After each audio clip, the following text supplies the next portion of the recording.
Welcome back to another deep dive. Today, we're opening up a stack of documents that, well, frankly, they might just save your business from itself. That's a strong opening. It is, because Yeah. we're looking at a series of insights from Vitaly Gonchar, specifically from his writings in February 2026.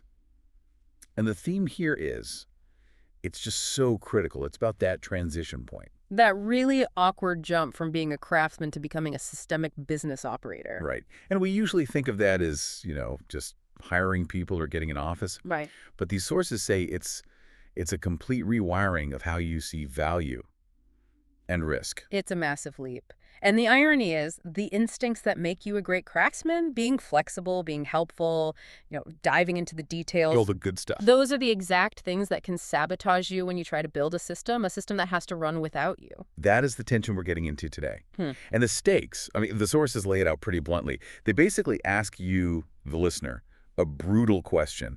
Are you running a business, or are you just running a really stressful hobby where you occasionally work for free? That's the question. And if you look across all these documents, whether it's about banking, contracts, partnerships, it all boils down to one thing. What's that? Clarity as a protective asset. Clarity as a protective asset. Okay, Yeah. let's unpack that. When I think of an asset, I'm thinking cash, equipment. Right. Tangible things. But ambiguity. Ambiguity is a liability. It's a hidden cost just waiting to bite you. Your contract is vague. You lose money. Your company structure is vague. The bank freezes your account. And a vague partnership agreement. That's when things really explode. So the argument here is that by removing ambiguity, you are literally creating financial value. Okay, so we have a roadmap for this. 4 pillars. First, something called the change order, how to stop bleeding profit. Essential. Second, the alphabet soup of banking, KYC versus KYB, and why your bank might see you as a risk. A very modern problem. Third, why you probably don't own your brand name, even if you think you do. That one's a shock for a lot of people. And finally, the napkin rule for choosing a partner. All very, very practical. This isn't theory. It's operational hygiene. Let's jump in. The change order. Every freelancer, every consultant has felt this. You finish a project, send it over, and the client says, Love it. Just one quick tweak. exactly, just one quick tweak, and then another, and another. And you do it. Of course you do it. You want to be client-focused? You want to be helpful, get that referral? It feels like good business. Well, according to the source material, that impulse is actually dangerous. Gonchar reframes it completely. He says free revisions are not client focus. What are they then? They are uncontrolled margin erosion. Margin erosion. Wow. That sounds a lot less noble than good customer service. It is. The source makes a really sharp point here. When the scope of work grows but the invoice doesn't, you're basically giving the client free credit. You're a bank lending your time with zero interest. That's a painful way of putting it. But okay, devil's advocate for a second. If I start billing for every 5-minute tweak, don't I risk looking difficult? You do, but you have to distinguish between easy to work with and exploitable. This gets to what the source calls contract hygiene. Contract hygiene. Yeah. It's the difference between a craft workshop and a scalable system. Okay, break that down. In the workshop, everything depends on the founder being nice, on you absorbing the chaos. In a scalable system, your income is protected by process. It's impersonal, but in a good way. Protected by process. I like that. And investors look for this. Auditors look for this. They don't just see revenue. They check if you can bill for extra work. If you can't, you have what he calls a profit leakage mechanism. Profit leakage mechanism. Yeah. It sounds like a plumbing problem you need to fix. It is. And the plug for that leak is the change order. It has to be a formalized gateway. No more verbal agreements or, WhatsApp chats. Oh, man. How many times has a quick chat turned into 20 hours of unpaid work? You and the client remember the conversation completely differently a week later. Precisely.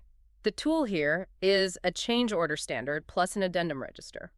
It sounds a bit formal, I know, but it fixes the cost before the work starts. So the whole psychology changes. Instead of saying no, you just say, absolutely, we could do that. Here's the change order. Yeah. Just sign this and we'll get started. Correct. It takes the emotion out. It's not you being difficult. It's the system being rigorous.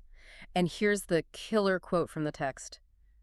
Business begins where value is protected by contract. Wow. If you have to break your own financial rules to keep a client happy, you're not a business owner. You're just self-employed. With a really bad boss. Yeah. Yourself. Okay, that's a serious reality check. And clients respect it. They stop wasting your time once they know it has a price tag. All right, let's move to the next layer. We've protected our time, now we protect the money. This brings us to KYC versus KYB. Right, and this is a huge shift. The source says, and I'm quoting here, "The illusion that a director's passport opens bank doors remains in the past." Yeah, that feels true. Yeah. 10 years ago, you walked in, showed your ID, and walked out with an account. That's over. Long over.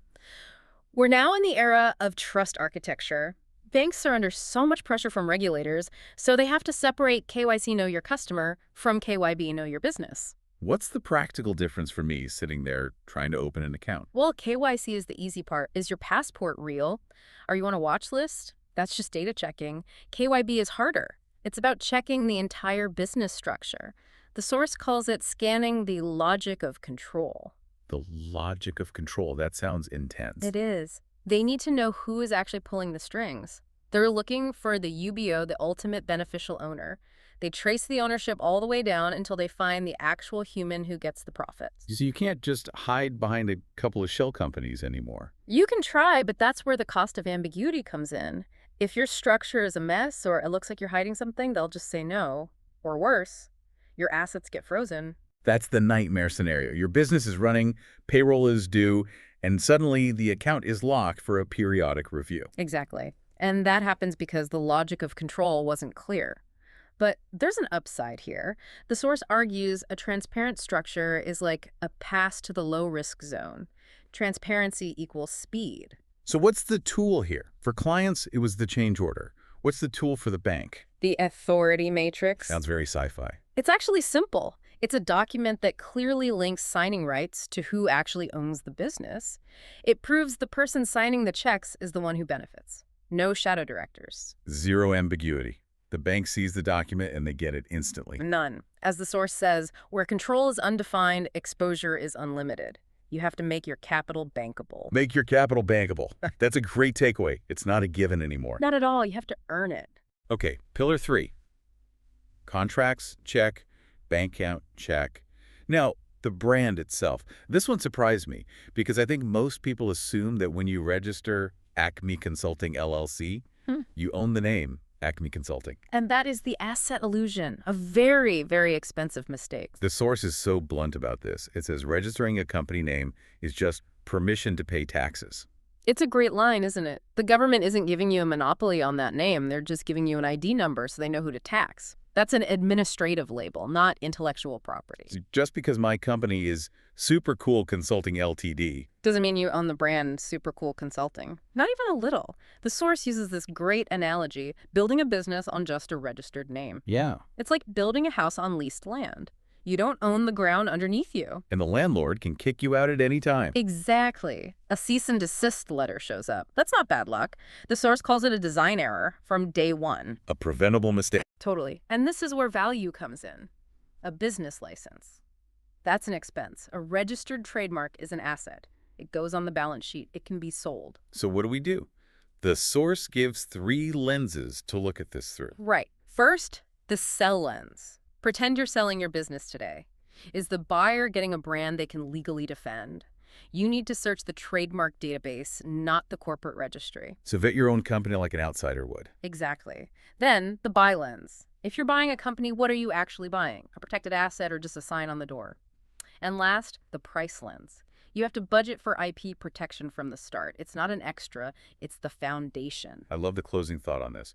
Sell your business every day until you actually want to buy it. It forces you to be critical. It forces objectivity. You stop being in love with your own logo until you actually own it. Which brings us to the messiest, most emotional part of all this. People. Specifically, picking a business partner. Yeah, this part of the source material gets very candid. It's called Practical Takeaways from Lived Experience, and it gets into the weeds of human behavior. It starts with the Napkin Rule. Simple, vital. Everything must be written, read, and signed, even if it's on a napkin. Why is that so hard? You're starting a business with a friend, you're excited. Writing it down feels so... Trustful. Yeah, like, don't you trust me? That's the trap. But the source is clear. You have to decide how you're going to break up before you even start. It's a prenup for the honeymoon phase. Because once the money or the losses are on the table, it's too late. Way too late. Yeah. And on picking a partner, the source uses this orchestral metaphor. Don't hire a duplicate of yourself. Two first violins create cacophony. It's so true. You're a great coder, so you partner with another great coder.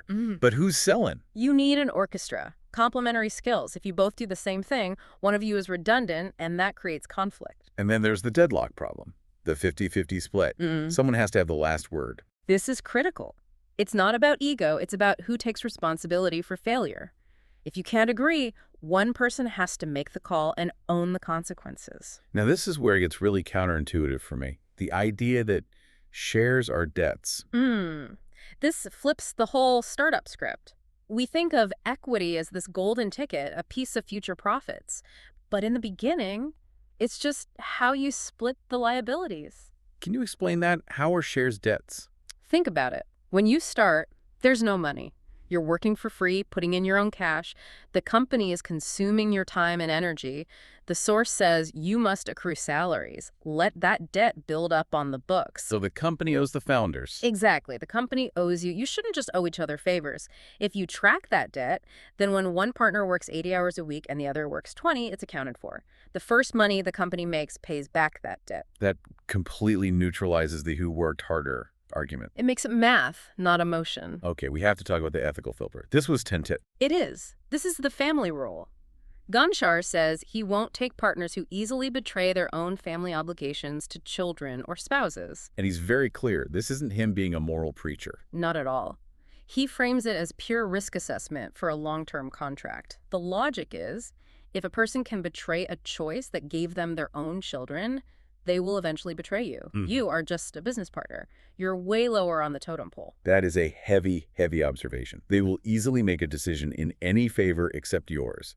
It's saying their character has a ceiling. It's about predictive patterns. But there's a fascinating caveat. He says those same partners are actually good for short, risky projects because they're adventurers. Wow. So know who you're dealing with.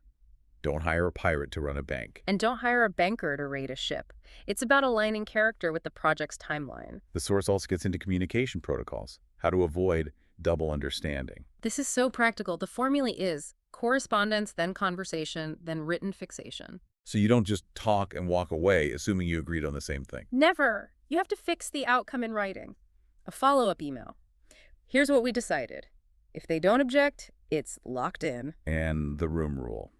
If you're the smartest person in the room, leave. You're degrading. A classic, but crucial. And finally, the vision error. I love this one. It's just an acknowledgement that our eyes are lenses, but our brains process the image. Don't expect your partner to see the same thing you do without calibration. We see with our brains, not our eyes. That explains so much. It reminds you that clarity isn't the default. You have to build it constantly. So let's bund this all together. We've covered a ton of ground in this deep dive. We have. From change orders to stop profit leaks, to KYB to secure your structure. To trademarks to actually own your brand. And finally, using that ethical filter to survive a partnership. So what's the big so what for the listener? Why should they care about all this admin stuff? Because it's not just admin. It's the difference between a fragile operation that runs on luck and a valuable asset that runs on a system. It's the craftsman becoming the operator. The operator trusts the system. Precisely. And I'd leave you with this final thought from the source material. Confrontation creates noise. Clarity comes from an exchange of opinions. I like that. Don't fight the chaos. Clarify it. Exactly. So before your next meeting, before you open that bank account, maybe take a look at your own business hygiene. Is it clean? It's worth a check. Absolutely. That's all for this deep dive. Thanks for listening, and we'll see you on the next one.